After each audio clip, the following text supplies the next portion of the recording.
guys, it's Mrs. Tremblay with the last lesson in Unit 3. Hooray, we're at the end. This lesson is on inverse variation. So that word variation should look familiar to you. We talked a lot about direct variation.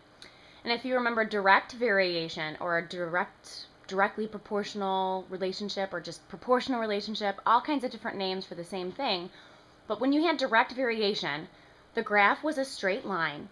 It passed through 0, 0, and there was a constant rate of change in the table. So when we were trying to identify direct variation, we looked at the table, we looked at the equation to make sure it was y equals some number times x, and we looked at the graph to make sure it was a straight line that went through 0, 0. With inverse variation, I want you to be able to identify that relationship from the same three things, from a table, from a graph, from an equation. So inverse variation, I'll actually kind of jump down to the bottom and let you take a peek. Inverse variation graphs are curvy. They have a nice little curve, and something kind of special about them, this line is going to keep going in both directions, but it's never going to touch the x or y axis. So in inverse variation, it can never touch the x and it can never touch the y. So that means in either one of the values for x or y, x can't be 0 and y can't be 0 either. So that's what this graph looks like. Not all graphs are straight lines. I know, it's crazy. So there's the graph.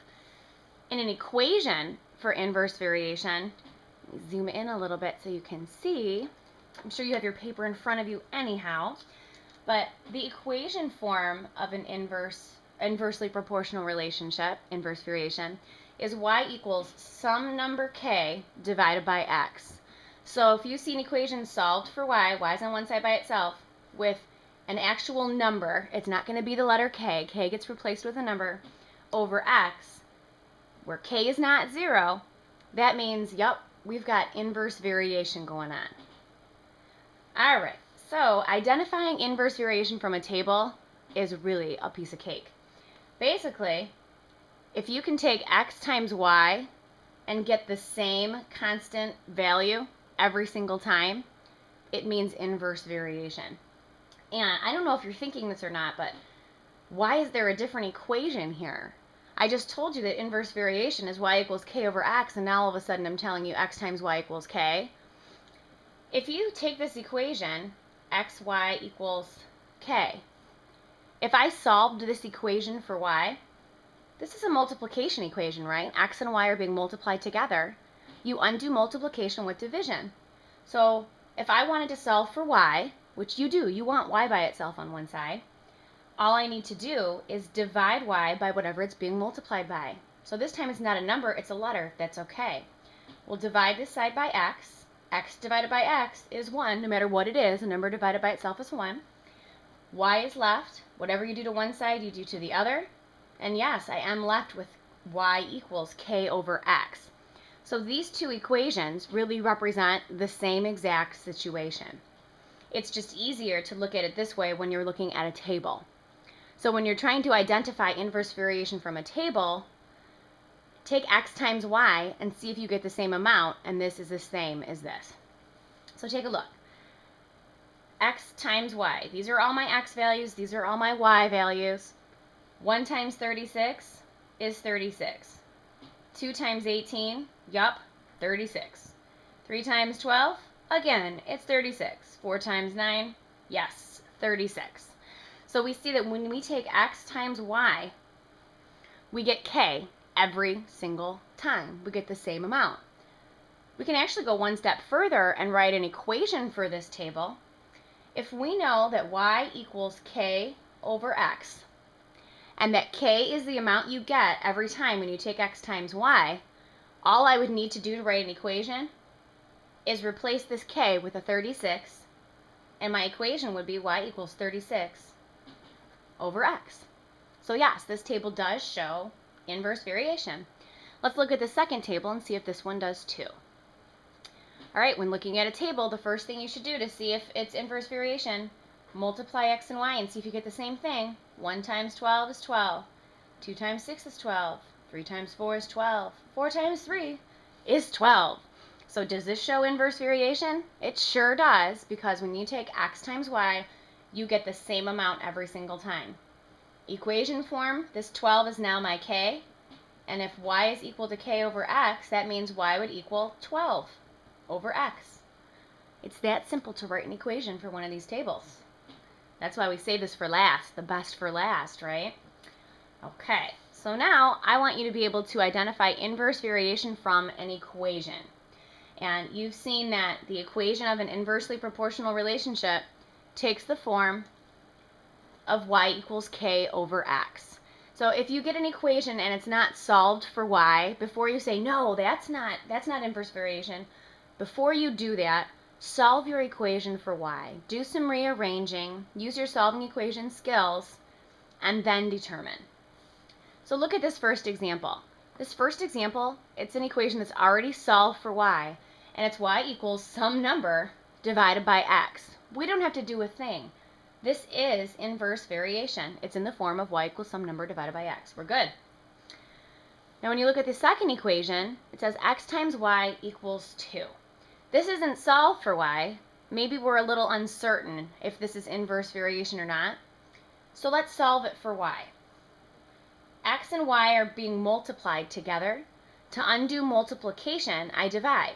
So if I want y alone, I can divide by x. X divided by x is 1, and y is now by itself. If you divide that side by x, divide this side by x. And yeah, you're left with 2 over x. So is this in y equals some number k over x? It sure is. So this is also a yes. This shows inverse variation.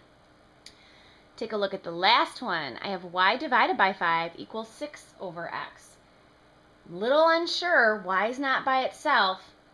Y is being divided by a number this time. And remember, to undo division, we use multiplication. So to get y by itself, I would multiply this side by 5.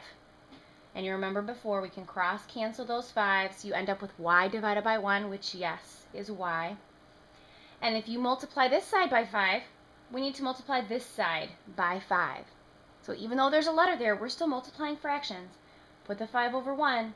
Multiply across the top. 6 times 5 is 30. Multiply across the bottom. X times 1. Yep, it's x. Is this in the form of y equals some number over x? It sure is. So all three of those equations, even though they looked very different from the beginning, all represent inverse variation because they can be written in the form of y equals k over x. All right, last but not least, identifying inverse variation from a graph.